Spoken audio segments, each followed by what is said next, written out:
Once again, very good morning, all the viewers of my channel Target Achievers by Rahul sir.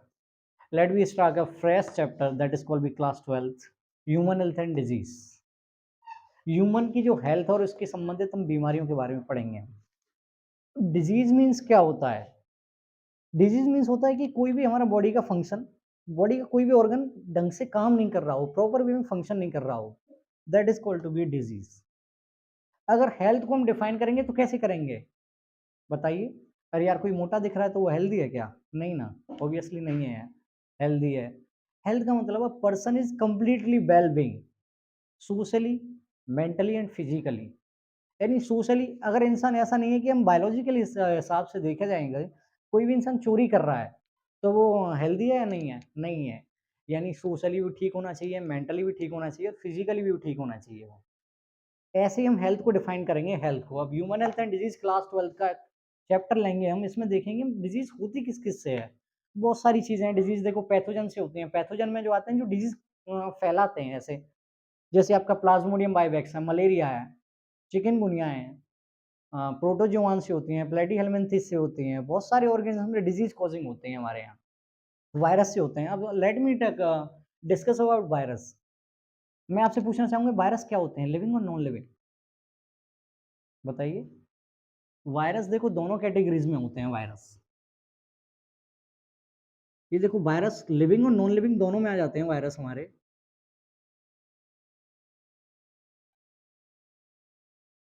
अगर virus atmosphere में घूम रहा है तो वो नॉन लिविंग है। अगर बॉडी के अंदर आ गया तो वो लिविंग है। बॉडी के अंदर आ गया तो लिविंग है। लेकिन हमारे जो आरएनए की जो मशीन है, डीएनए के ऊपर कंट्रोल कर लेता है। ज्यादातर मोस्ट ऑफ देम जो वायरस रहते हैं लिविंग आरएनए होता है उनके पास में, और आरएनए से बनाएंगे वो प्रोटीन, और प्रोटीन से बनेगा तब भी हमारे इफेक्टिव काम करेंगे। ये फंक्शन करते हैं इस हिसाब से। वैसे बेसिकली सेंट्रल डॉगमा कहता है जो डीएनए, डीएनए से पहले आरएनए बनेगा, और आरएनए भी कौन सा, एमआरएनए बनेगा, और आरएनए से बनेगा हमारा प्रोटीन, और प्रोटीन जो बन जाएगा हमारा वो इफेक्टिवली एंटीबायोटिक्स के लिए काम करेगा, जो भी हमें फंक्शन करना है। तो ऐसे ही वायरस जो आते हैं। अब हम एड्स के बारे में बात करते हैं। ह्यूमन इम्यूनो डिफेंसिव वायरस जो एचआईवी जो रहता है हमारा, acquired immuno defensive syndrome. Syndrome means क्या? ग्रुप ऑफ सिम्टम्स है, यानी बहुत सारे सिम्टम्स मिलकर के एक डिजीज को कॉज करते हैं। अब एड्स होते हैं बहुत सारी चीज़ों से हो जाती है। ऐसा बोलते हैं कि एड्स किसी के पास में आने से फैलती है, एक साथ खाना खाने से फैलती है। ऐसा नहीं होता है एड्स के केसेस में, ना कैंसर के केसेस में होता है। इस हिसाब से दो तरह की डिजीज रहती हैं, कम्युनिकेबल और नॉन कम्युनिकेबल, जो संचार से फैल जाएं। जैसे ट्यूबरक्लोसिस है, बैक्टीरिया माइकोबैक्टीरियम ट्यूबरक्लोसिस है। ये आपके बोलचाल से बात कर रहे हो या फिर उसके बैक्टीरिया हैं जो आपके अंदर ट्रांसफॉर्म हो गए। लेकिन एड्स के केस में ऐसा नहीं है। एड्स नहीं फैलती है किसी को छूने से, या फिर समाज में अवधारणा बना ली जाती है कि छूने से बीमारी फैल रही है, ये हो रहा है, वो हो रहा है। ऐसा कुछ भी नहीं होता एड्स के केसेस में। एड्स के केसेस में क्या है, हमारे पास में वायरस आता है, एचआईवी वायरस, तो हमारे पास में दो लिम्फोसाइट रहती है हमारी, लिम्फोसाइट्स। आगे आप पढ़ोगे टी एंड बी लिम्फोसाइट।